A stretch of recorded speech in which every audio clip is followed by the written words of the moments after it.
Buenas tardes, licenciada. Nosotros somos el grupo número 2 de la sección D. A nosotros nos corresponde hablar sobre salud reproductiva uno.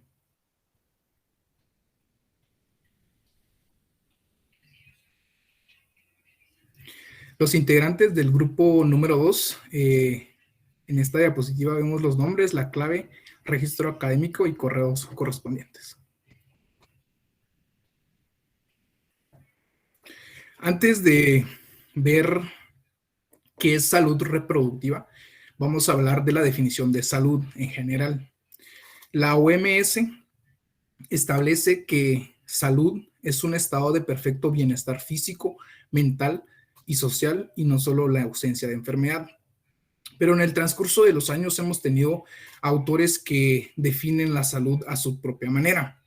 Tenemos a Briceño León, que define a la salud como una síntesis. Es la síntesis de una multiplicidad de procesos de lo que acontece con la biología del cuerpo, con el ambiente que nos rodea, con las relaciones sociales, con la política y la economía internacional.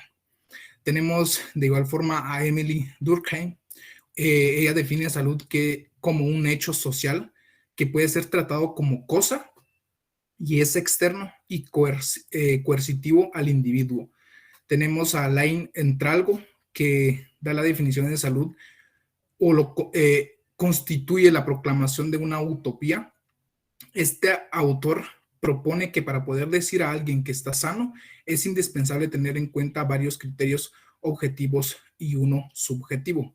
En general, estamos hablando de que varios autores dan su propia opinión sobre lo que es la definición de salud, pero recordemos que la más importante y la que hoy en día siguen en proceso es lo que establece la Organización Mundial de la Salud.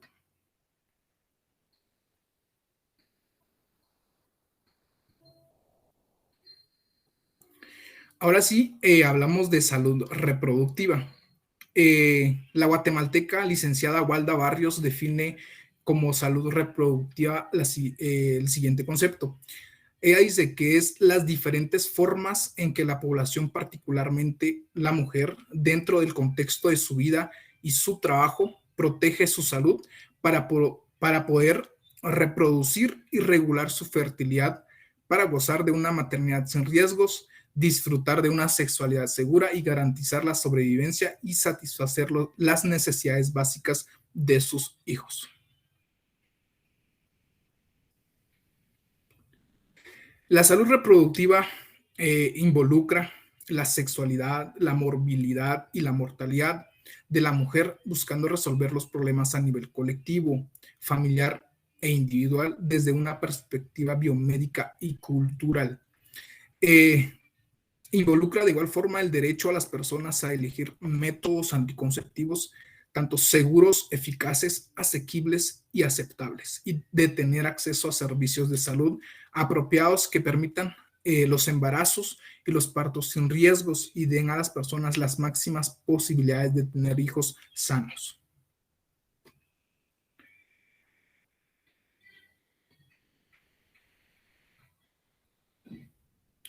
Existen leyes que apoyan a la salud reproductiva, tanto nacionales, internacionales, tanto establecidas por la Organización Mundial de la Salud y la Organización Panamericana de la Salud. Estas leyes hablan sobre todo sobre el derecho de la mujer, de las personas. En esta diapositiva, hablaremos sobre algunos derechos. Tenemos el derecho a decidir libre y responsablemente el número de hijas e hijos que queramos tener. Número 2, tenemos el derecho a decidir libre y responsable al querer ser padres o madres. Entonces, es un derecho. Tenemos el derecho a acceder a métodos de planificación familiar seguros, aceptables y eficaces. Número 4, tenemos el derecho al acceso a servicios de salud y atención médica que garanticen una maternidad segura, libre de riesgo en el periodo de gestación, parto, posparto y lactancia.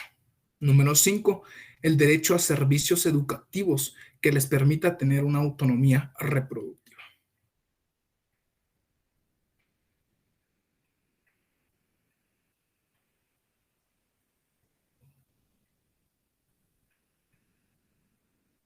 Siguiente diapositiva, por favor. Tenemos los instrumentos convencionales que garantizan los derechos sexuales y reproductivos. En el transcurso de los años se han realizado conferencias donde se platica y se lleva a cabo el fin sobre la salud reproductiva y los derechos tanto de la mujer como en general. Tenemos la Conferencia Internacional de Derechos Humanos, que esta se llevó a cabo en 1968 en Teherán. Esto platicaron sobre la contemplación sobre el derecho de los padres a la reproducción. Tenemos la tercera conferencia internacional sobre la población y el desarrollo, que esta se llevó a cabo en 1976 en Bucarest, y establecieron el derecho a las parejas e individuos a determinar el número de hijas e hijos deseados.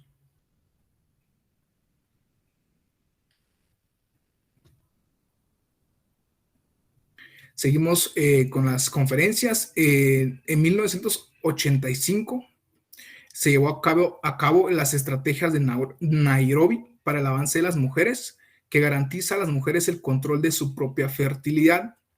En 1994, en el Cairo, definieron la salud reproductiva como la capacidad de disfrutar de una vida sexual satisfactoria y sin riesgos, y de procrear, y la libertad para decidir hacerlo o no hacerlo, cuándo y con qué frecuencia.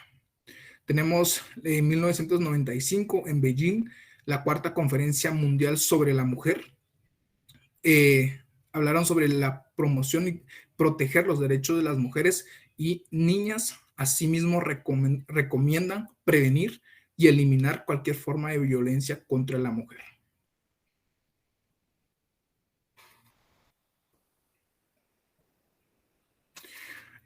A continuación hablaremos sobre la planificación familiar. ¿En qué consiste la planificación familiar en sí?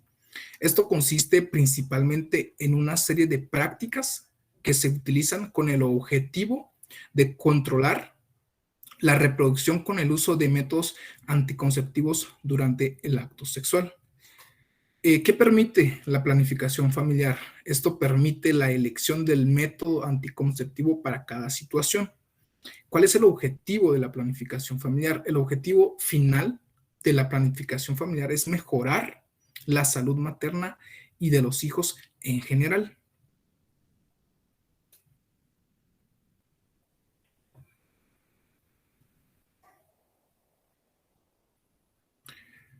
Hablaremos de los servicios de planificación familiar en Guatemala.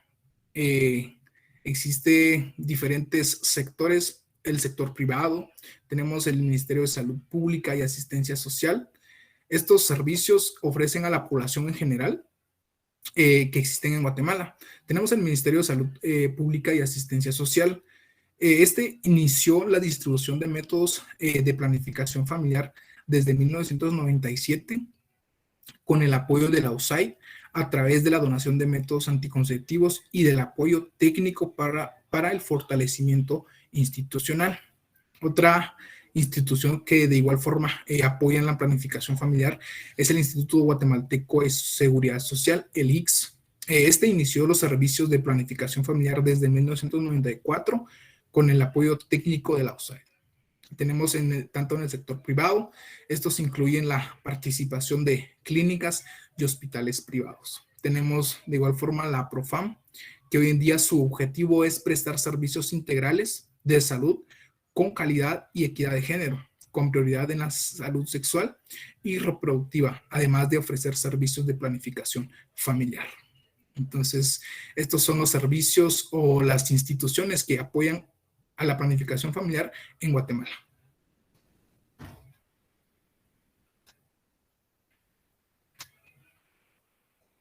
Las estrategias. La Estrategia Nacional de Planificación Familiar del año 2015 al 2029.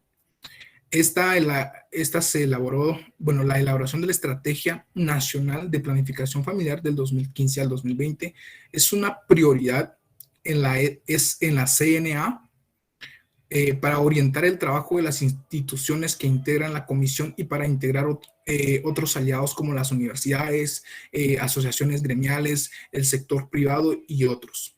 El objetivo de esta estrategia de planificación familiar es la siguiente: fortalecer el acceso universal a todos los métodos de planificación familiar, tanto tradicionales como modernos, para disminuir la necesidad insatisfecha, con énfasis en las poblaciones vulnerables en el marco de los derechos humanos y con enfoque de mercado total.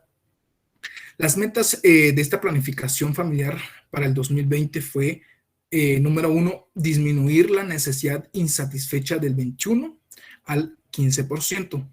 Número 2, aumentar la prevalencia de uso de métodos anticonceptivos del 54% al 60%.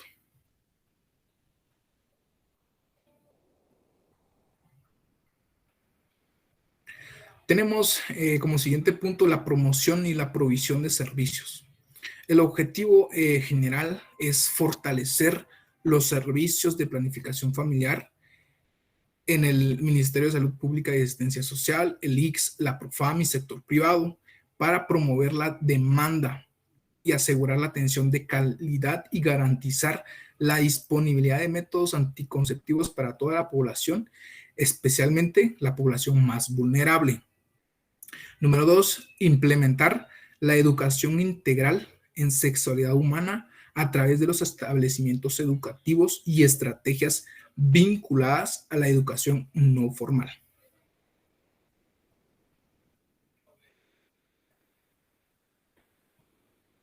Las metas de la promoción y la provisión es que del 80% de los servicios de planificación familiar miden y apliquen a estándares de calidad según normativa nacional.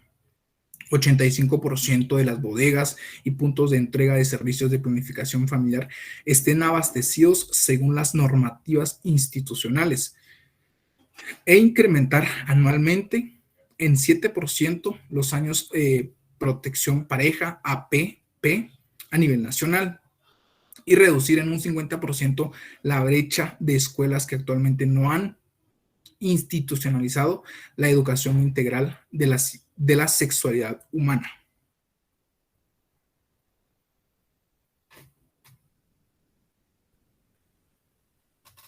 Las líneas de trabajo son las siguientes. Número 1, diseñar, validar, socializar e implementar el modelo de medición de calidad de la provisión de servicios de planificación familiar. Número 2, actualizar, socializar e implementar la normativa de logística por nivel de atención de cada institución y efectuar las alianzas con la cooperación internacional. Número 3, implementar la normativa para la provisión de servicios y métodos anticonceptivos para adolescentes y jóvenes. Número 4, elaborar e implementar un plan interinstitucional de promoción de los servicios de planificación familiar.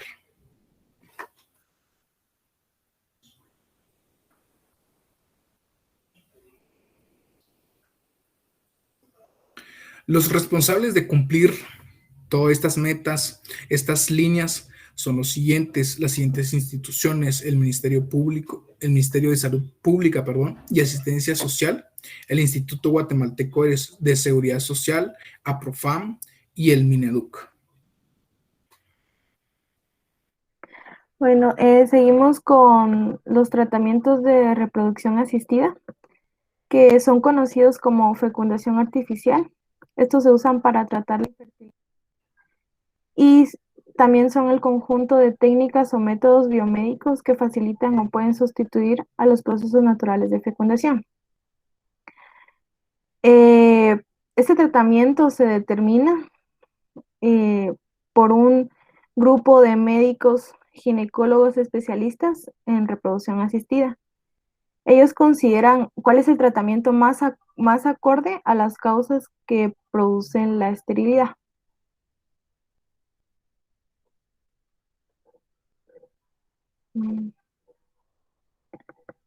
Bueno, ¿cuáles son los tipos de reproducción asistida?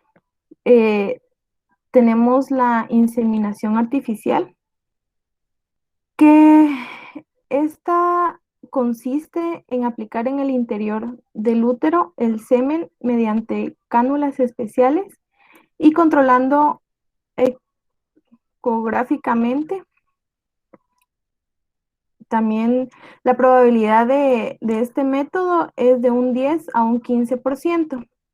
Esta técnica es la más utilizada por su efectividad y sencillez. También tenemos la fecundación in vitro, que el objetivo de esta es asegurar la formación del embrión mediante la extracción de gametos femeninos y masculinos en el exterior en condiciones favorables para la fecundación. La efectividad de este está entre un 29 a un 35%, aunque el porcentaje puede variar en función de las circunstancias concretas de los pacientes.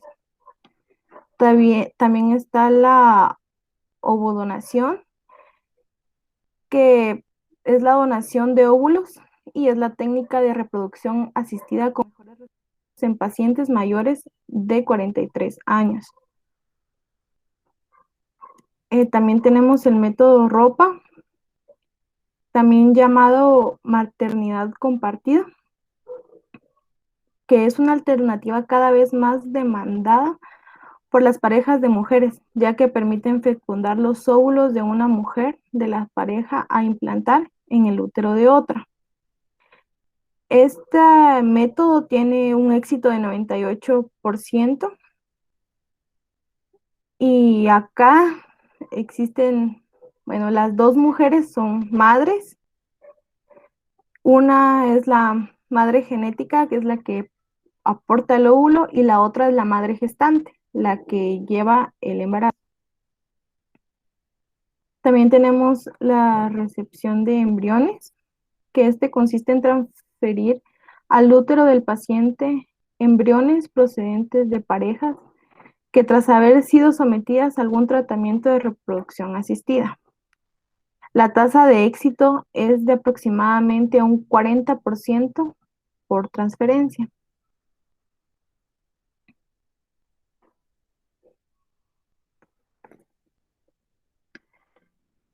Continuamos con las técnicas usadas para llevar a cabo el procedimiento de reproducción asistida, que estas técnicas son usadas para llevar a cabo el procedimiento de reproducción asistida con el fin de mejorar las posibilidades de implantación y de embarazo en cada uno de los tratamientos que existen en la reproducción.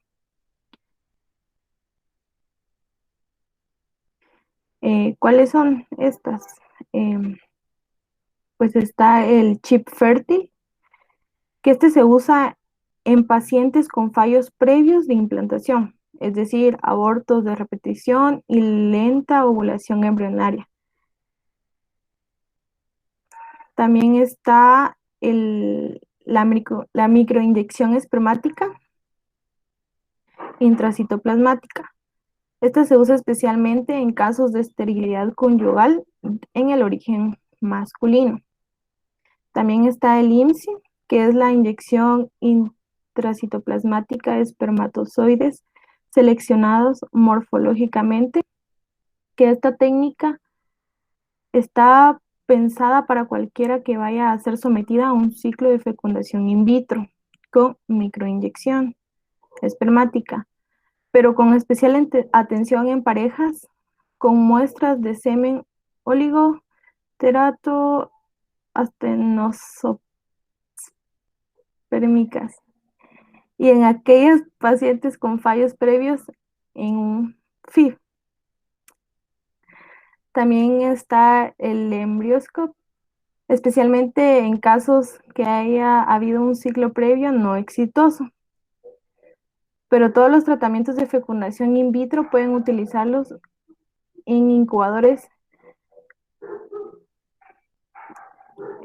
También encontramos el MAX, que es utilizado en pacientes con un análisis de fragmentación del ADN patológico. Estos pacientes con más de 2 ciclos de tratamientos y gestación, y también en pacientes con abortos de repetición.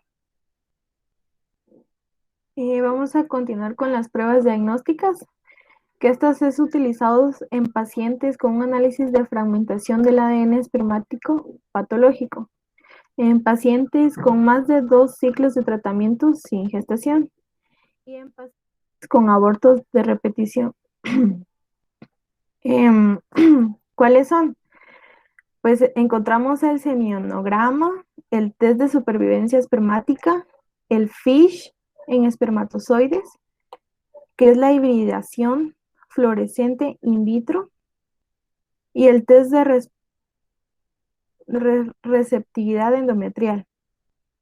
También tenemos la biopsia testicular y el test de fragmentación del ADN espermático. Continuamos con mi compañera.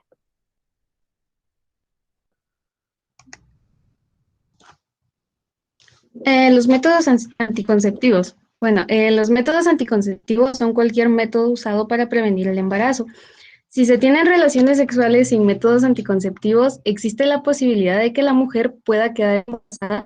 Aunque se dice que la única forma segura de prevenir el embarazo es no tener relaciones sexuales, encontrar un buen método anticonceptivo que pueda utilizar cada vez que se tengan relaciones sexuales también puede ayudar a evitar un embarazo no planeado, y a continuación les mencionaré algunos tipos de métodos anticonceptivos. Empezamos con los métodos anticonceptivos naturales. Estas son formas de controlar la natalidad y se basan en el conocimiento de la fertilidad femenina, así, para poder así predecir el periodo fértil que es más probable que se produzca un embarazo, y durante este periodo se debe mantener la abstinencia sexual. El modo más efectivo para descubrir el periodo fértil es practicando todas las técnicas de planificación familiar natural, ya que aumentan el conocimiento de una mujer acerca de su propio cuerpo y de su ciclo menstrual.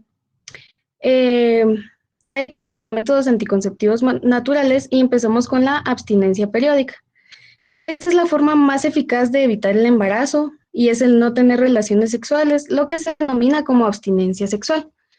La Organización Mundial de la Salud define la abstinencia periódica como el método natural con el que se evitan voluntariamente las relaciones sexuales durante la fase fértil del ciclo menstrual, con la finalidad de evitar un embarazo no planificado. Como número 2 tenemos el método del calendario o ritmo. En este método la presunción de la fertilidad está dada, ya que la ovulación se da entre 14 y el día 16 del ciclo menstrual. El método del ritmo se basa también en que la vida del ovocito es de 24 a 48 horas y la del espermatozoide de hasta 92 horas, por lo que si no se mantienen relaciones sexuales 5 días y 2 después de la ovulación, no habrá posibilidades de embarazo. Es importante mencionar que el ritmo pierde eficacia cuando la mujer tiene ciclos menstruales irregulares. Como número 3 tenemos el método de la temperatura basal. Este método se basa en predecir la ovulación a través de cambios en la temperatura corporal, en el que se debe tomar la temperatura cada mañana, inmediatamente al despertarse y antes de iniciar cualquier tipo de actividad. También se puede tomar la temperatura debajo de la lengua, se puede utilizar un papel cuadriculado y se deben anotar todos los datos día a día. Inmediatamente antes de la ovulación, la temperatura típicamente se baja momentáneamente y usualmente después de 12 horas de la ovulación, la temperatura basal sube varios décimos de grados durante la menstruación y permanece alta hasta la siguiente menstruación. Cuando la temperatura se mantiene alta por 3 días corridos, el periodo fértil se termina. Y la desventaja de utilizar este método es que muchos factores pueden influir en la temperatura basal, como las enfermedades, la falta de sueño, el uso de drogas o el consumo de alcohol. Como número 4, tenemos el método del moco cervical. Este método se basa en la observación de los cambios que suceden en el moco cervical durante el ciclo menstrual. Después de la menstruación, comienza un periodo seco que dura de 2 a 3 días. Luego aparece un moco cervical blancuzco y pegajoso que se va haciendo cada vez más elástico y transparente. El último día del moco con estas características se le llama el día cúspide del moco. A partir del cuarto día después del día cúspide comienza el periodo infértil. Es importante recalcar que estos métodos anticonceptivos no protegen de las infecciones de transmisión sexual, incluido el VIH-Sida. También está el método de lactancia amenorrea o MEL. Este método se utiliza en condiciones específicas, cuando una mujer está en periodo de lactancia exclusiva, o sea, cuando el bebé solo se alimenta con leche materna. Para este método, idealmente no deben pasar más de 4 horas entre mamadas del bebé, y este método no se utiliza más allá de los 6 meses del bebé. En este método, la mujer no debe presentar ciclos menstruales del parto. Este método, en estas condiciones, ofrece una alta eficacia para el control de la natalidad. Si una mujer está amamantando y su bebé tiene más de 6 meses, eso quiere decir que la lactancia materna ya dejó de ser exclusiva. O cuando la mujer comenzó a menstruar, debe de buscar otro método anticonceptivo para evitar el embarazo. Y como número 6 tenemos el coito interrumpido, conocido también como coitus interruptus o método de retiro. Consiste en retirar el pene de la vagina antes de la eyaculación. Es posible que este método de control de la natalidad sea muy utilizado, ya que está disponible y siempre es una opción para prevenir el contacto entre el óvulo y los espermatozoides, reduciendo así la posibilidad de un embarazo indeseado. Cabe recalcar que siempre dependerá de cuán bien conoce a sí mismo la pareja masculina y cuánto se puede controlar. Este método no protege contra las infecciones de transmisión sexual, incluyendo el VIH-Sida. Ahora hablaremos sobre los métodos anticonceptivos artificiales.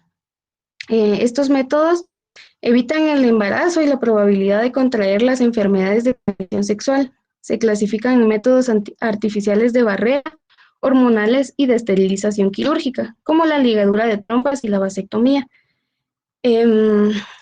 Los métodos de barrera.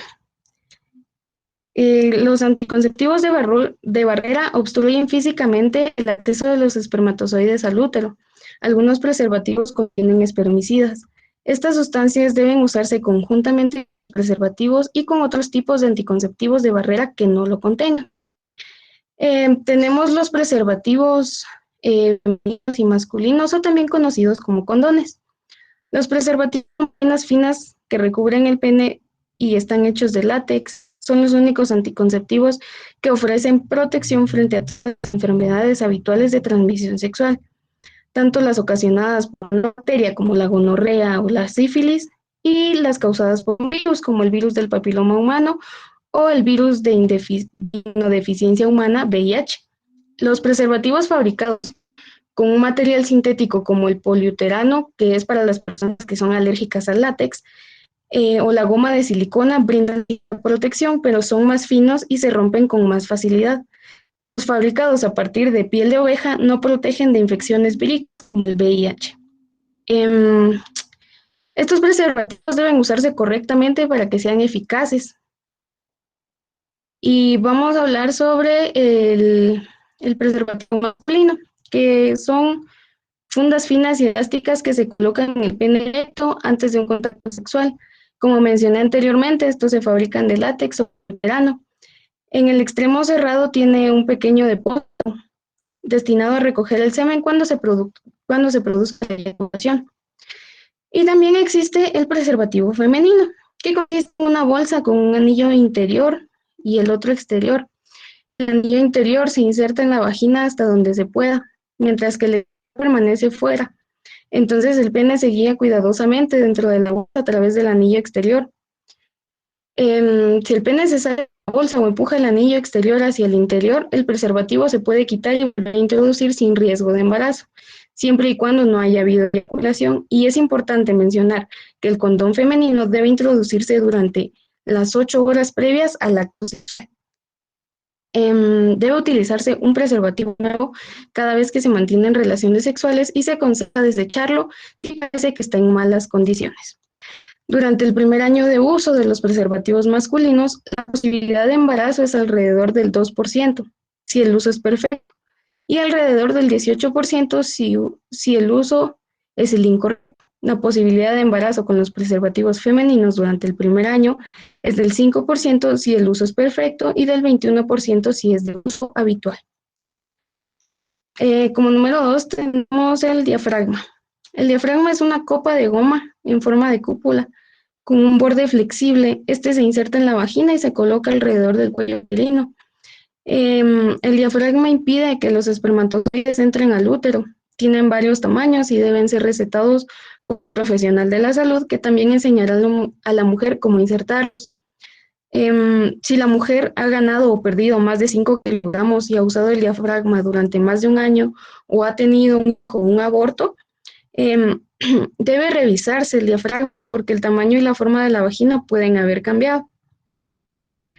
El diafragma se coloca antes del coito y debe dejarse en su lugar durante al menos 6 horas, aunque mejor 8 horas, pero no más de 24.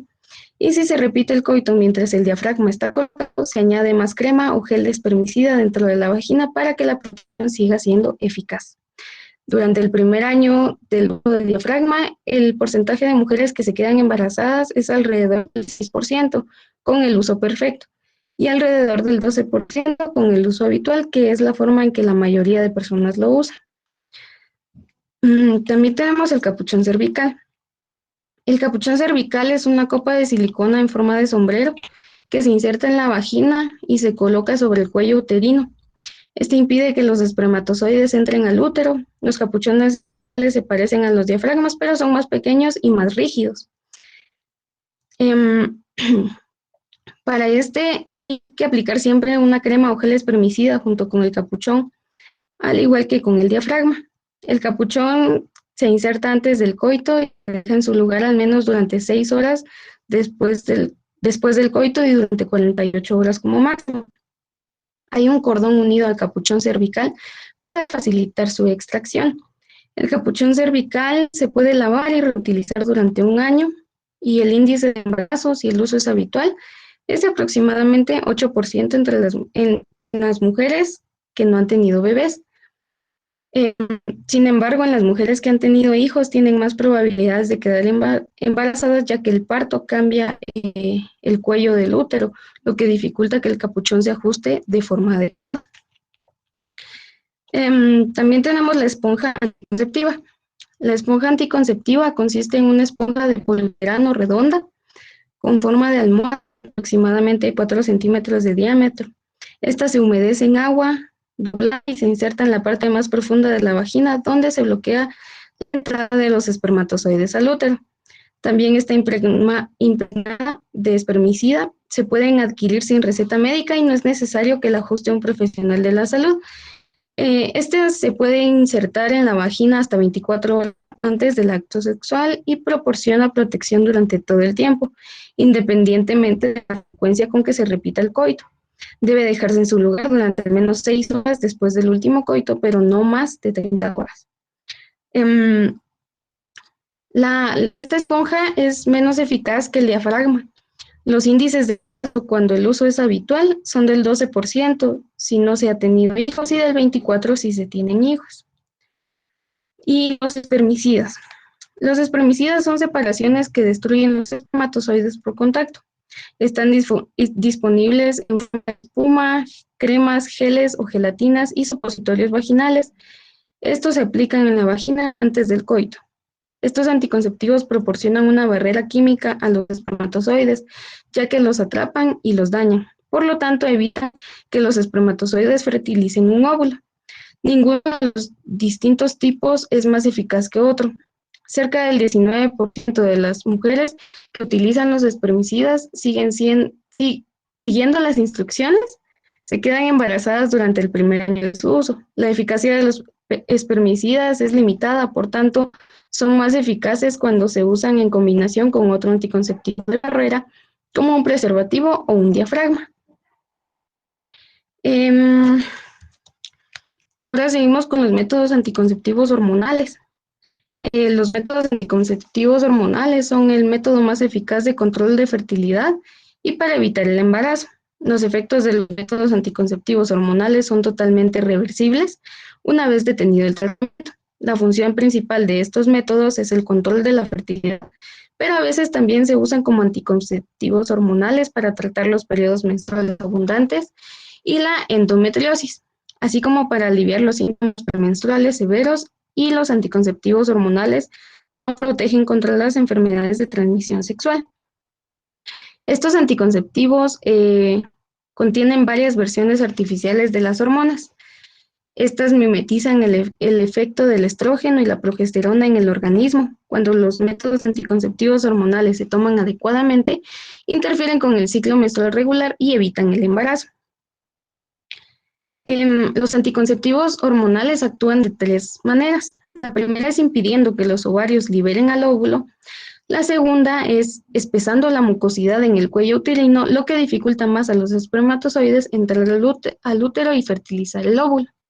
Y la tercera es haciendo que el recubrimiento del útero sea demasiado delgado para permitir que un óvulo fertilizado se implante. Existen diferentes tipos de métodos químicos y hormonales que cumplen una función anticonceptiva, pero los principales anticonceptivos hormonales son las pastillas hormonales o anticonceptivos orales. Existe la píldora anticonceptiva oral combinada, o con sus siglas COC. A esta frecuentemente se le conoce como la píldora y contiene dos hormonas, un progestágeno y un estrógeno. Estas son similares a las hormonas que se producen en los ovarios. Y también está la píldora de progestágeno, o con sus siglas POP. A esta a veces se le llama mini píldora y puede ser tomada por las mujeres que no pueden tomar la píldora oral combinada. Están los parches hormonales. El parche cutáneo anticonceptivo se adhiere a la piel con un adhesivo, se mantiene en su sitio durante una semana, luego se retira y se sustituye por otro nuevo que se coloca en otra zona de la piel. Se aplica un parche nuevo una vez a la semana durante 3 semanas, seguido de una semana en la que no se utiliza ningún parche, que sería la semana de ovulación. Y si se pasa más de 2 días sin usar el parche, los hombres deben usar otro método anticonceptivo de apoyo durante 7 días, además del parche. Y si pasan 2 días y las mujeres han tenido relaciones sexuales sin protección, en los 5 días anteriores a esos 2 días pueden considerar la anticoncepción o pastilla de emergencia. También está el anillo vaginal. Un anillo vaginal es un pequeño dispositivo flexible, blando y transparente que se coloca en la vagina. De este se comercializan 2 tipos de anillos, uno que debe reemplazarse a cada mes y otro que debe reemplazarse solo una vez al año. Estos 2 tipos de anillos se dejan en su lugar durante 3 semanas, luego no se usa durante una semana para permitir que se produzca el periodo menstrual. La mujer puede introducir y retirar el anillo vaginal ella misma. El anillo se comercializa en un solo tamaño y puede colocarse en cualquier parte de la vagina. Cabe aclarar que si el anillo se retira durante más de 3 horas, se debe usar otro método anticonceptivo de apoyo durante 7 días, además del anillo. También está el implante. Los implantes anticonceptivos son solo un bastoncito del tamaño de una cerilla que contiene una progestina. El implante libera la progestina lentamente en el torrente sanguíneo. El tipo de implante disponible en los países desarrollados es eficaz de 3 a 5 años y solo un porcentaje muy pequeño, que es alrededor de 0,05% de las mujeres se quedan embarazadas durante el primer año de uso. Si la mujer no ha tenido relaciones sexuales sin protección desde su última menstruación, el implante se puede insertar en cualquier momento durante el ciclo menstrual. Pero si ha tenido relaciones sexuales sin protección, debe usar otro método anticonceptivo que tenga lugar la próxima menstruación. Los efectos secundarios del implante son la presencia de menstruaciones irregulares o su ausencia total y las secuelas. Estos efectos secundarios inducen a algunas mujeres a retirarse el implante, puesto que no se disuelve en el organismo y el médico debe practicar una incisión en la piel para retirarlo. Lo que sí es que la extracción es más difícil que la inserción porque el tejido subcutáneo se engrosa en torno al implante. También están las inyecciones anticonceptivas. Un profesional de la salud inyecta una progestina llamada acetato de medroxiprogesterona una vez cada 3 meses. De estas se comercializan 2 tipos de inyecciones anticonceptivas. Una de ellas se inyecta en el músculo del brazo o de los glúteos y la otra se inyecta bajo la piel. Ambas son muy eficaces. Solo un 0,2% aproximadamente de las mujeres que reciben las inyecciones, siguiendo las instrucciones, se quedan embarazadas durante el primer año de su uso. Con el uso habitual y con retrasos entre las inyecciones, alrededor del 6% se quedan embarazadas. Y tenemos también los anticonceptivos hormonales de emergencia. Estas pastillas hormonales de emergencia son una tableta que contiene levonorgestrel, un tipo de progestágeno. Aunque a menudo se le llama la píldora del día después, puede funcionar hasta 72 horas después de mantener relaciones sexuales sin protección, pero es importante tomar este anticonceptivo hormonal lo más temprano posible para lograr un máximo de efectividad. El anticonceptivo hormonal de emergencia puede impedir o demorar el proceso de liberación del óvulo o evitar que los óvulos fertilizados se implanten en las paredes del útero. Ello debe impedir que la mujer quede embarazada. Ahora hablaremos sobre los métodos anticonceptivos intrauterinos. Tenemos el dispositivo intrauterino, el DIU. Es un anticonceptivo pequeño de plástico en forma de T que el médico puede insertar en el útero para impedir el embarazo. Los dispositivos intrauterinos son muy eficaces para impedir el embarazo y duran entre 3 y 10 años. Estos no tienen efectos en el resto del cuerpo, el médico debe colocar y retirar el dispositivo. Si se puede generar un embarazo inmediatamente después de haberse retirado el DIU, sí. Un dispositivo puede cambiar la cantidad de sangrado menstrual también o la intensidad de los dolores menstruales. Si se inserta durante los 5 días posteriores al acto sexual, un dispositivo intrauterino con cobre actúa mejor como anticonceptivo de emergencia. Los dispositivos intrauterinos evitan el embarazo porque destruyen el esperma, impiden que los espermatozoides lleguen al óvulo. Si el óvulo es fecundado, el dispositivo intrauterino también puede impedir que se adhiera al útero. Y es importante mencionar que los dispositivos intrauterinos no destruyen un óvulo fecundado que ya se ha adherido al útero. Existen 2 tipos de dispositivos intrauterinos. Este dispositivo intrauterino con hormonas, que es el primero que vemos aquí. Este dura de 3 a 5 años o hasta que el médico lo retire. Aproximadamente 1 de cada 100 mujeres se queda embarazada mientras lo usan.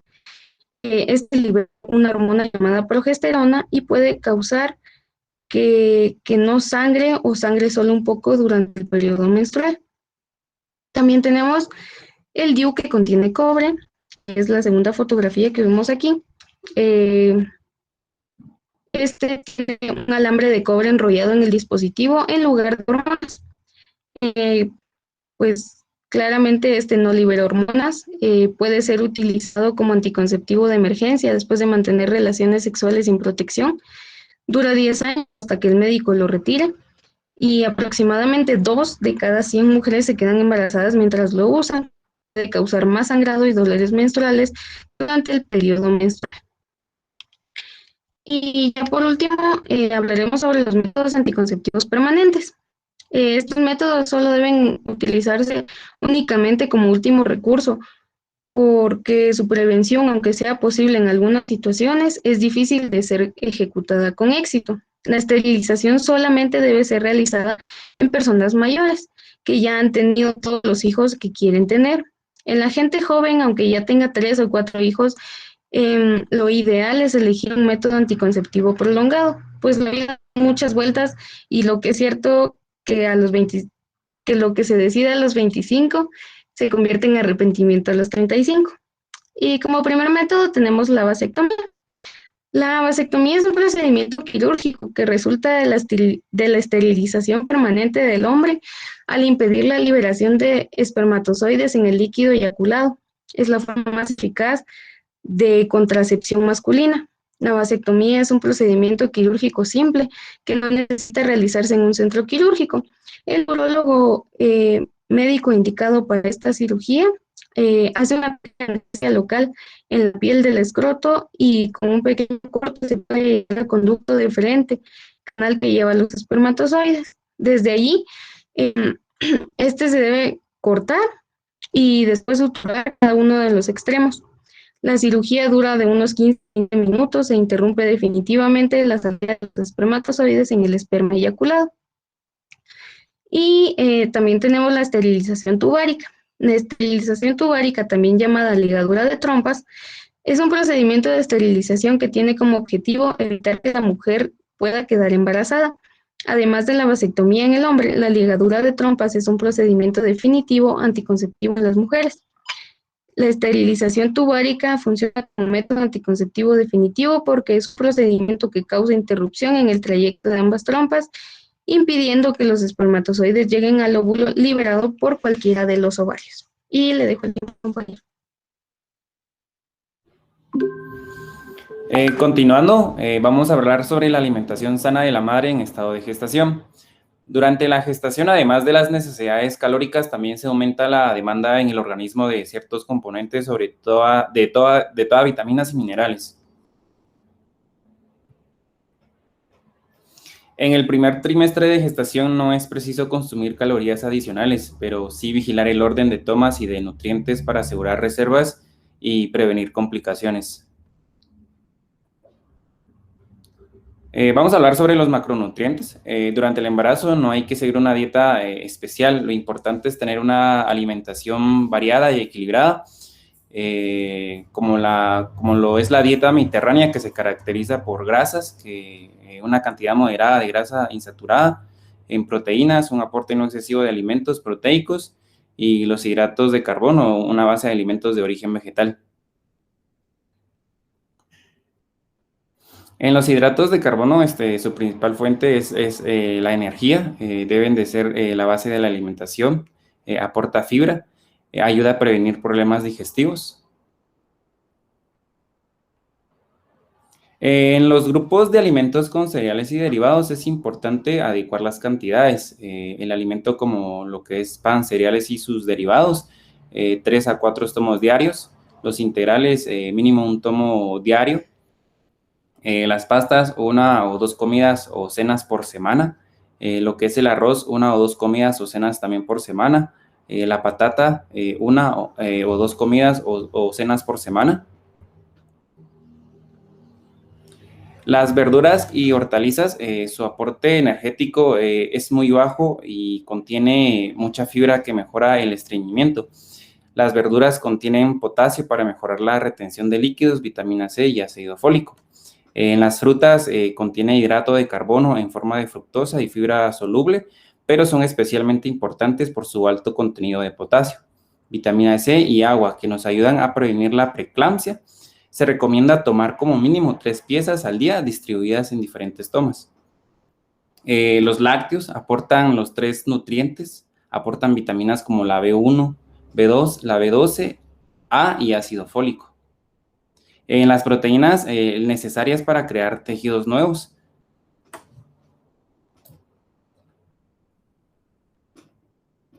Las carnes es una buena fuente de proteína, hierro y otras vitaminas y minerales. En los pescados aportan grasas insaturadas omega 3, fundamentalmente para el desarrollo del sistema nervioso del feto.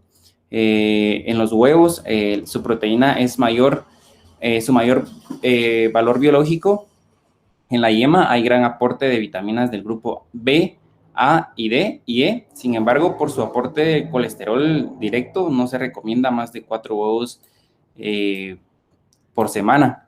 En los frutos secos aportan proteína de origen vegetal, que es menos aprovechable y muy alto contenido en grasa en forma de omega 3 y oleico, muy beneficiosos a nivel cardiovascular. Pasamos con lo que son los micronutrientes, perdón. Durante el embarazo, todos los requerimientos de vitaminas y minerales. En las vitaminas tenemos el ácido fólico. El ácido fólico es imprescindible para prevenir defectos en el tubo neural y prevenir un parto prematuro. Se debe de aumentar su consumo meses antes de embarazo y durante el primer trimestre para un correcto desarrollo fetal y placentario. También tenemos la vitamina D. La vitamina D ayuda a aumentar la absorción del calcio, cuyo requerimiento es mayor. Se encuentra en alimentos como pescados azules y lácteos, pero aquellos que no están completamente desnatados. Sin embargo, nuestro cuerpo también produce vitamina D con la exposición al sol, por lo que se le recomienda salir al exterior y pasear. También tenemos la vitamina B6. La vitamina B6 es necesaria para el desarrollo del sistema nervioso y el crecimiento del feto en general. También participa en el metabolismo de carbohidratos que está alterado durante el embarazo. Se encuentran en carnes, pescados, frutos secos y legumbres. También tenemos la vitamina B12. La vitamina B12 es imprescindible en la formación de la espina bífida del feto, junto con la vitamina B6. Su aporte es suficiente con lo que contiene los alimentos de origen animal. En caso de que la gestante sea vegetariana, tendrá que consumirla externamente. Tenemos la vitamina C. La vitamina C está implicada en los procesos de crecimiento y reparación de tejidos del feto. También mejora la absorción de hierro y del sistema inmunitario de la gestante. Lo podemos encontrar fundamentalmente en frutas y verduras, preferiblemente frescas y crudas. En los minerales encontramos el hierro. El aporte del hierro es fundamental debido a que el volumen sanguíneo de la madre aumenta además durante el parto y hay pérdida de sangre, por lo que sus requerimientos suelen ser altos e incluso después del embarazo. Tenemos también el calcio. El calcio en el embarazo, las recomendaciones de calcio son de 1.200 miligramos al día, 200 miligramos más que una mujer adulta sana. Su déficit disminuye en la densidad ósea materna y fetal. Puede producir hipertensión y bajo peso fetal. También tenemos el yodo. El yodo es fundamental en la síntesis de las hormonas tiroideas responsables del metabolismo basal de la mujer embarazada. Durante el embarazo, las hormonas tiroideas aumentan por su contribución en el crecimiento del feto y maduración de tejidos. Una carencia de yodo influye en el desarrollo del sistema nervioso del niño, pero hay que ir con cuidado, ya que un exceso puede causar alteraciones en la glándula tiroides del recién nacido. Pasamos con el siguiente tema. Vamos a hablar sobre los tipos de embarazo. Hay 3 tipos de embarazo distintos. Está el intrauterino, el ectópico, y molar, según la concepción de la implantación del óvulo y la formación del embrión. Dentro de los embarazos intrauterinos hemos querido destacar la gestión normal, la gemelar y los embarazos considerados de alto riesgo.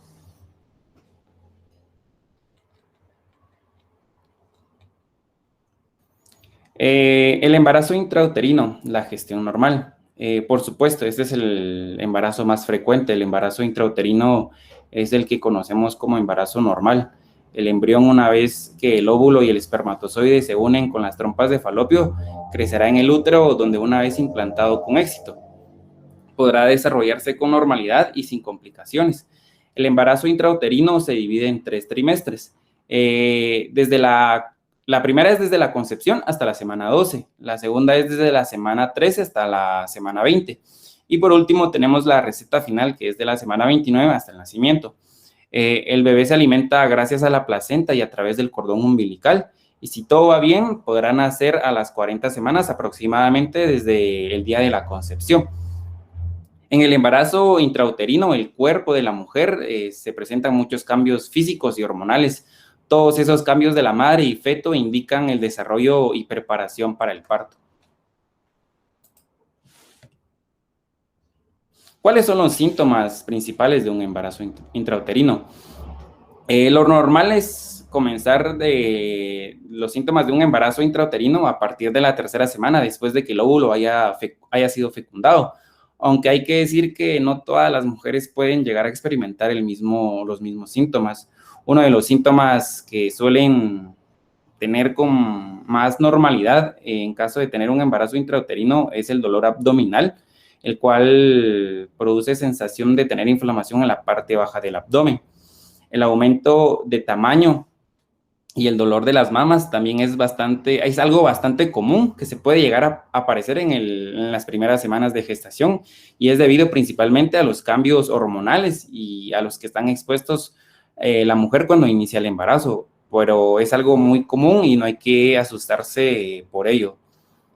También pueden darse el caso de tener sangrado vaginal en forma de mancha. Esto se debe a que cuando el embrión se implanta en las trompas pueden producir un pequeño sangrado de aproximadamente un día de duración. Hay que decir que este sangrado no se asocia a otras patologías y a veces puede llegar a ser confundido con la menstruación, pero no es así. Las náuseas y los vómitos también son otro de los síntomas más comunes durante el embarazo. algo que suele dar a comienzo y a partir de la 4ª semana de embarazo y que por norma general suelen producirse durante las mañanas. Para finalizar, no podemos olvidarnos de otro de los síntomas más comunes de un embarazo intrauterino, que es el retraso en el ciclo menstrual.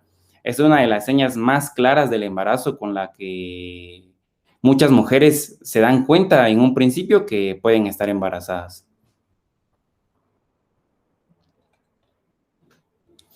El tratamiento. En las últimas 2 o 3 décadas de la ecografía pélvica y la medición de la concentración sérica de la gonotrofina coriónica humana se ha convertido en la piedra fundamental del diagnóstico y del manejo de los problemas del embarazo temprano. Estas pruebas que actualmente permiten la detección temprana del embarazo y un diagnóstico más preciso de sus complicaciones han revolucionado en el manejo de los embarazos intrauterinos.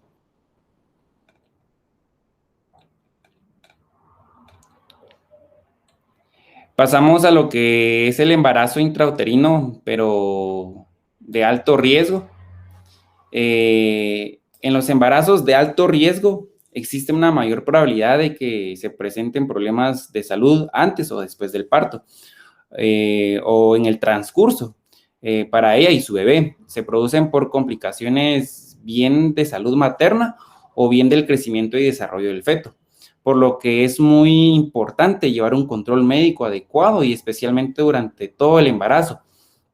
El riesgo es el riesgo de un embarazo no depende solo de la edad, sino también de la salud de la madre. Pero sabemos que a partir de los 35 años existe mayor riesgo de complicaciones como el aborto, la tensión alta, la diabetes en el embarazo, los bebés nacidos con bajo peso o de forma prematura. ¿Cuáles son los síntomas principales? Algunos síntomas que suelen presentarse durante un embarazo de alto riesgo incluyen lo que es sangrado vaginal, fuertes dolores de cabeza, dolor en el abdomen, secreción vaginal, concentraciones irregulares, baja actividad del feto, dolor o ardor al miccionar y falla en la visión.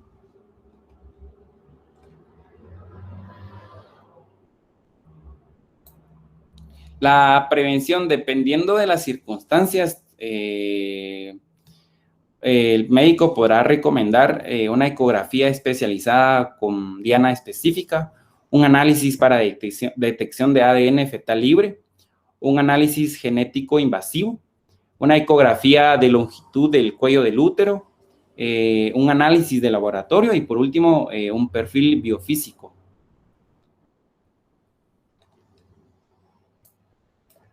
Pasamos a lo que es el embarazo gemelar. Se entiende por embarazo gemelar o embarazo múltiple al embarazo de más de un feto. La porción del embarazo gemelar es de 1 de cada 80 embarazos, pero en la actualidad, debido al aumento de los tratamientos de reproducción asistida y la edad avanzada de las madres, la tasa se ha elevado a 1 de 45 embarazos. El embarazo gemelar puede ser monovitelino o vitelino. ¿Qué es monovitelino? Significa que un espermatozoide fecundó a un óvulo y se han partido por la mitad, por lo que más de un cigoto compartirá placenta y una bolsa amniótica, lo que dará lugar a hermanos gemelos idénticos, mientras que en los gemelos vitelinos producen 2 óvulos fecundados por 2 espermatozoides distintos, y su similitud es como la de cualquier otra pareja de hermanos. ¿Cuáles son los síntomas del embarazo gemelar? Aunque cada mujer puede experimentar los síntomas de forma distinta, los más frecuentes que se distinguen en un embarazo múltiple son estreñimiento, náuseas y vómito matinales más intensos, dificultad para respirar, somnolencia y cansancios externos, problemas a la hora de orinar, dolor de espalda, un aumento rápido de peso. También está el dolor pélvico, un aumento del tamaño del útero, aumento del apetito y por lo último, la anticipación de los movimientos fetales, 2 semanas antes que un embarazo normal.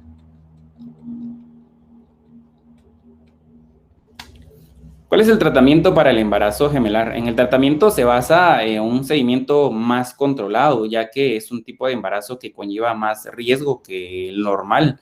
En el tratamiento podemos tener la mayor nutrición, consultas más frecuentes, una remisión a un perianotólogo, más descanso, análisis de la madre y de los fetos, medicamentos tocolíticos y determinar cómo será el parto según la condición.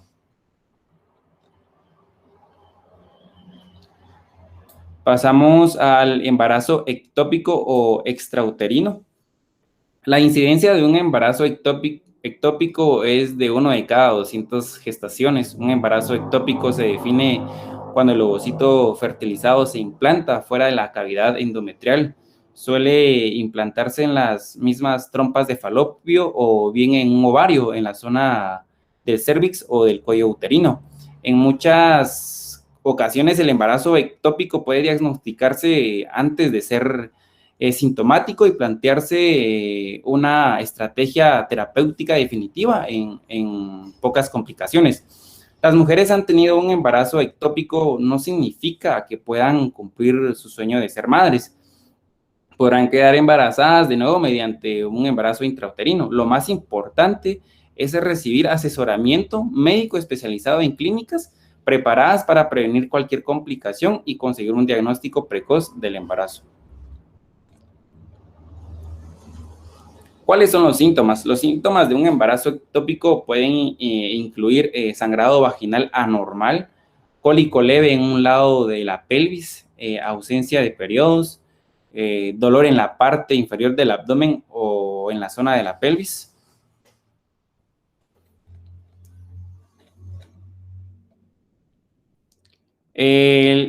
Su tratamiento, el embarazo ectópico es potencialmente mortal. El embarazo no puede continuar hasta el nacimiento. Se tiene que extraer las células en desarrollo para salvar la vida de la madre. Si el embarazo ectópico no se ha presentado ruptura, el tratamiento puede incluir cirugía, un medicamento que termine el embarazo, junto con la vigilancia de cuidados por parte del médico. Si el área del embarazo ectópico se abre, o sea, se rompe, la ruptura puede llevar a que se presente sangrado y shock. El tratamiento para el shock puede incluir transfusión sanguínea, líquidos por vía intravenosa, mantenerse caliente, oxígeno y elevar las piernas.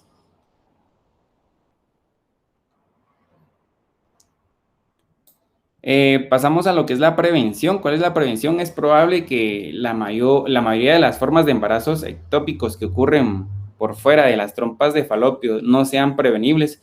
Esto puede producir el riesgo de evitando afecciones que podrán ocasionar cicatrización en las trompas de falopio. Estas medidas incluyen participar las relaciones sexuales con precaución, obtener un diagnóstico y tratamiento oportuno de todas las ITS, y dejar de fumar. Pasamos al último, que es el embarazo molar.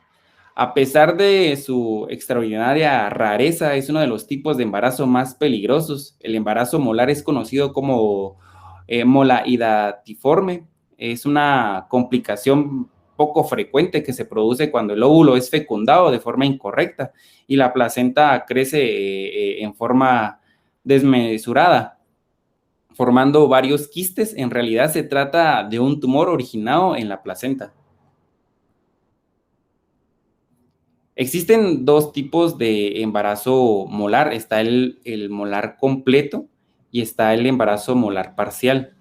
El embarazo molar completo, los embarazos molares completos solo tienen partes de placenta, o sea, no hay bebé. Y se forma cuando el espermatozoide fecunda un óvulo vacío, debido a que el huevo está vacío. No se forma ningún bebé, la placenta crece y produce la hormona del embarazo. En cambio, el embarazo molar parcial se produce cuando la masa contiene tanto las células anormales y un embrión que tiene graves defectos de nacimiento. En este caso, el feto será superada por la creciente masa anormal con bastante rapidez. Una versión extremadamente rara de un molar parcial es cuando se concibe gemelos, pero en un embrión comienza a desarrollarse normalmente, mientras que el otro es un molar. En estos casos, el embrión sano será consumido rápidamente por el crecimiento anormal.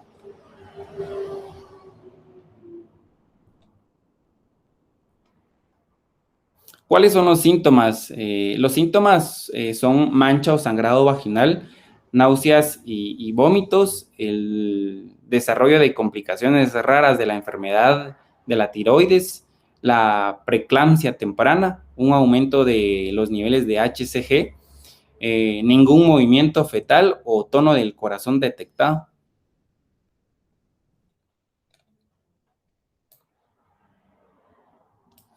Para la prevención, la mayoría de los embarazos molar terminan espontáneamente y el tejido expulsado aparecerá en forma de uva. Aproximadamente el 90% de las mujeres que tienen un molar eliminado no requieren tratamiento adicional. Los procedimientos de seguimiento que monitorizan los niveles de HCG pueden ocurrir cada mes por 6 meses o como su médico lo indique.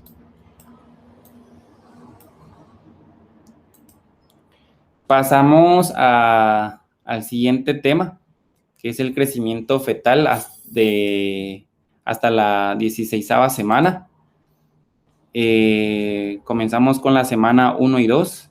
En la semana 1 y 2, en la primera semana de embarazo comienza el primer día del periodo menstrual de una mujer. Ella aún no está embarazada. Durante el final de la segunda semana se libera el óvulo del ovario. Aquí es cuando es más probable concebir si usted tiene relaciones sexuales sin protección. En la semana 3, durante la relación sexual, los espermatozoides ingresan a la vagina después de que el hombre haya eyaculado. Los espermatozoides más fuertes viajarán a través del cuello uterino hasta las trompas de falopio. Un solo espermatozoide y el óvulo de la madre se encuentran en la trompa de falopio. Cuando dicho espermatozoide entra en el óvulo, ocurre la concepción. El espermatozoide y el óvulo combinados se llama cigoto. El cigoto contiene toda la información genética, el ADN, necesaria para convertirse en un bebé. La mitad del ADN proviene del óvulo de la madre y la otra mitad del espermatozoide del padre. El cigoto pasa por los próximos días bajando por las trompas de falopio. Durante este tiempo se divide para formar una bola de células llamada blastocito. Un blastocito está compuesto por un grupo interno de células con una cubierta externa. El grupo interno de células se convierte en el embrión. El embrión es lo que se convertirá en un bebé. El grupo externo de células se convertirá en estructuras llamadas membranas, las cuales nutren y protegen al embrión.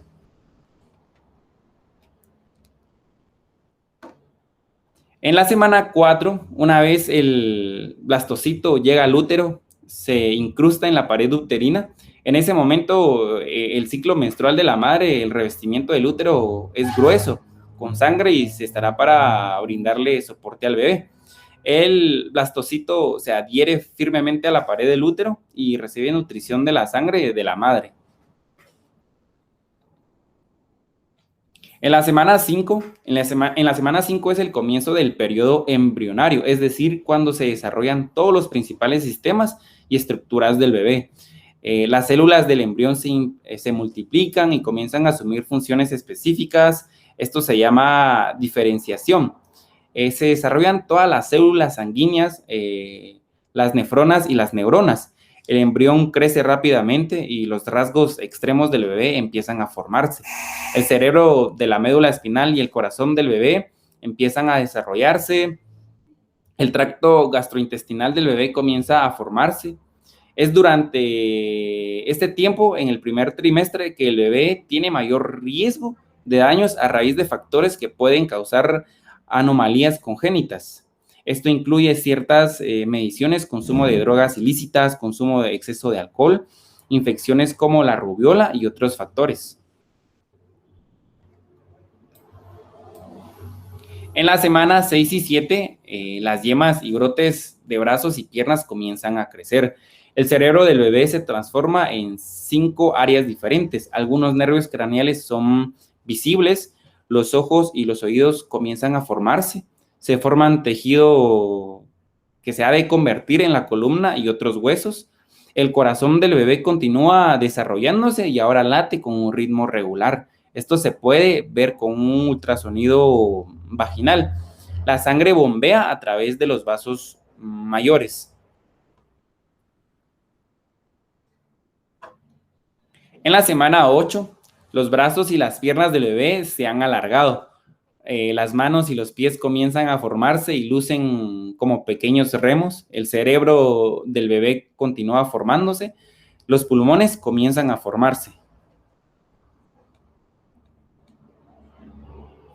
En la semana 9 se forman los pezones y los folículos pilosos. Los brazos crecen y se desarrollan los codos. Se pueden observar los dedos del pie del bebé y todos los órganos esenciales del bebé han comenzado a crecer en esta semana. En la semana 10, los párpados del bebé están más desarrollados y comienzan a cerrarse. Las orejas comienzan a tomar forma. Las características faciales del bebé se vuelven más distintivas. Los intestinos rotan. Al final de la 10ª semana, el embarazo, el bebé ya no es un embrión, ahora es un feto. La etapa de desarrollo hasta el nacimiento.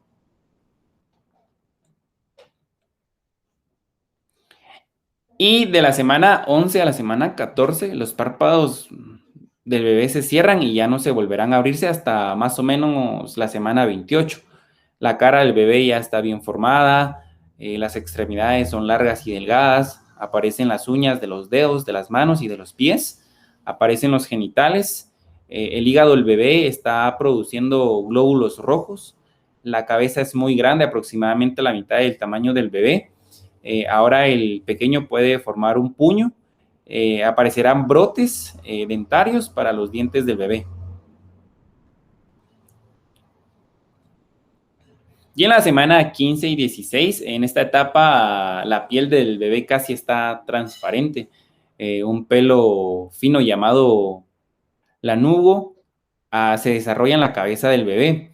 Los huesos y el tejido muscular se siguen desarrollándose y los huesos se vuelven más duros. El bebé comienza a moverse y a estirarse.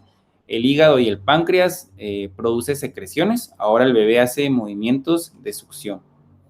Le dejo el tiempo a mi compañero. Bueno, continuando con el tema, ahora vamos a hablar sobre las estadísticas.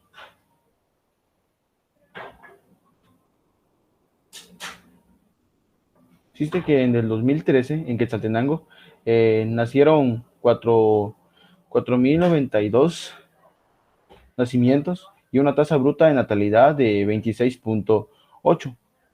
En el 2008, según el Ministerio de Salud Pública, el total de nacimientos durante el año del 2008 fue de 3.319. La tasa de natalidad es de 18.85 por 1.000 habitantes.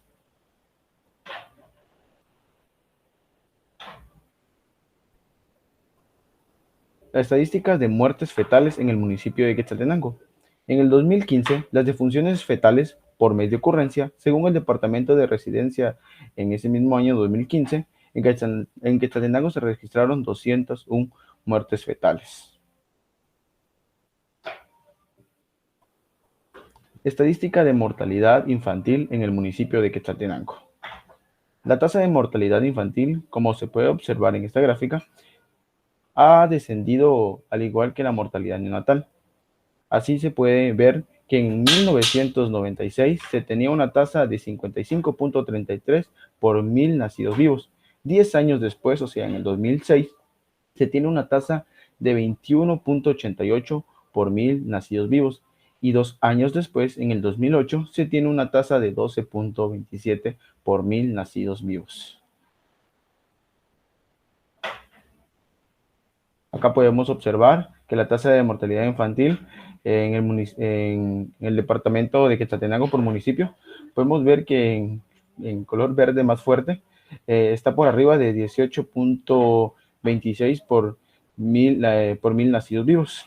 Corresponde al municipio de Cabricán, Huitán, Palestina de los Altos, Oxtucalco, Concepción Chiquirichapa y Salcajá. Y en color verde un poco más claro, está entre 9.3 y 18.26 por 1000 nacidos vivos, que corresponden a los municipios de Coatepeque, Génova, Sunil, Cantel, San Martín, Zacatepeques y San Mateo.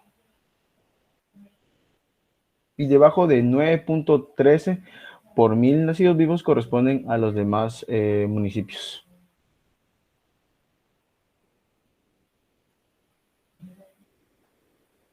Estadísticas de mortalidad materna en el municipio de Quetzaltenango. El comportamiento de la mortalidad materna ha sido irregular, pero se ha hecho esfuerzos en mejorar la vigilancia epidemiológica para disminuirlo. Se investiga toda muerte materna aplicando la autopsia verbal. Según datos de años anteriores, la mortalidad materna ha ido en descenso, que es buenísimo. A finales del 2001 se levantó una línea basal de mortalidad materna en todo el departamento en la que se pudo establecer que existe un subregistro marcado, ya que las 11 muertes maternas oficiales registradas ascendieron a 18 y que coinciden con el número de muertes maternas registradas en el 2001, que fueron de 17. Desciende con tendencia en el 2005 de 42.68 por 100.000 nacidos vivos. Los municipios que reportan un total de 8 muertes maternas son los siguientes: Quetzaltenango, Cabricán, Cantel, Palestina, Colomba, Concepción Chiquirichapa, Coatepeque, Cojolá y Flores Costacuca. En el 2008 existe un notable ascenso en la razón de muertes maternas de 111.5 por 100.000 nacidos vivos, que puede observarse que se puede observar un ascenso real de la mortalidad materna a pesar de las medidas de control tomadas para su disminución o bien la disminución del subregistro. Los municipios que reportan muertes para el 2008 son Coatepeque con 4 muertes maternas, Quetzaltenango y Cabricán con 3 muertes maternas por cada municipio, y en San Francisco La Unión, Flores Costacuca y Concepción Chiquirichapa, que reportan una muerte materna por cada municipio, siendo esta la principal causa de accidentes dentro de la ambulancia durante algún choque, durante o después del trabajo de parto. Siguiente diapositiva, por favor.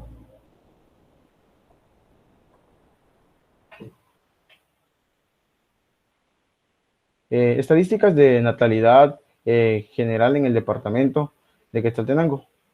En este mapa de los nacimientos ocurridos por el departamento en el 2013, las estadísticas vitales que muestran en el 2003 en el municipio de Quetzaltenango el registro de mayor cantidad de nacimientos ocurridos en el departamento, mientras que San Mateo registró una pequeña cantidad.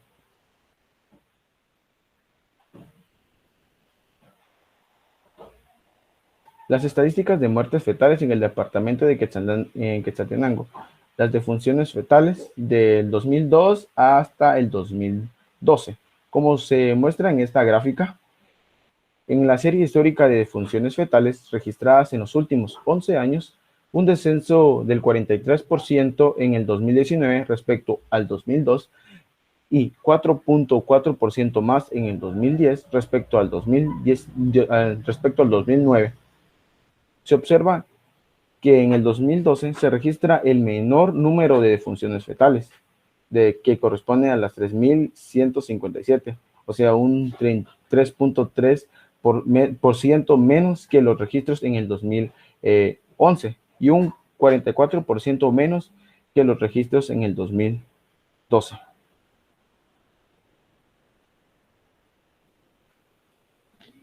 Estadística de mortalidad infantil en el departamento de Quetzaltenango. Las defunciones en los menores de 1 año por sexo en el 2012. A nivel nacional se registraron 7.121 defunciones de menores de 1 año. La distribución por sexo reflejaba que el 56% fueron hombres y el 44% mujeres. En cuanto a la edad del menor, al momento de la muerte se observa que el 45% fallecieron entre los primeros 27 días del nacimiento, mientras que el otro 55% corresponde a la mortalidad ocurrida a partir de los 28 días, pero antes de cumplir el año. Estadísticas de mortalidad materna en el departamento de Quetzaltenango. Podemos observar que en el departamento de Quetzaltenango han ocurrido 5 casos de muertes maternas, comparado con los otros departamentos de Guatemala.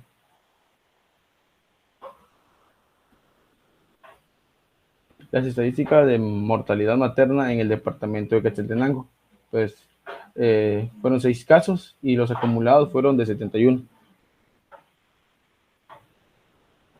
Y las estadísticas de mortalidad materna en el departamento de Quetzaltenango.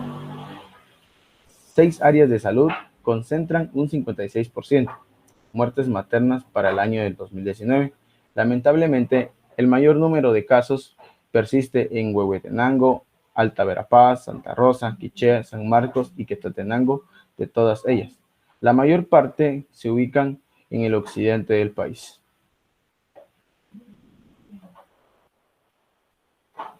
Agradecemos bastante el tiempo brindado, licenciada. Agradezco también a mis compañeros por dar un esfuerzo en realizar este trabajo. Muchísimas gracias.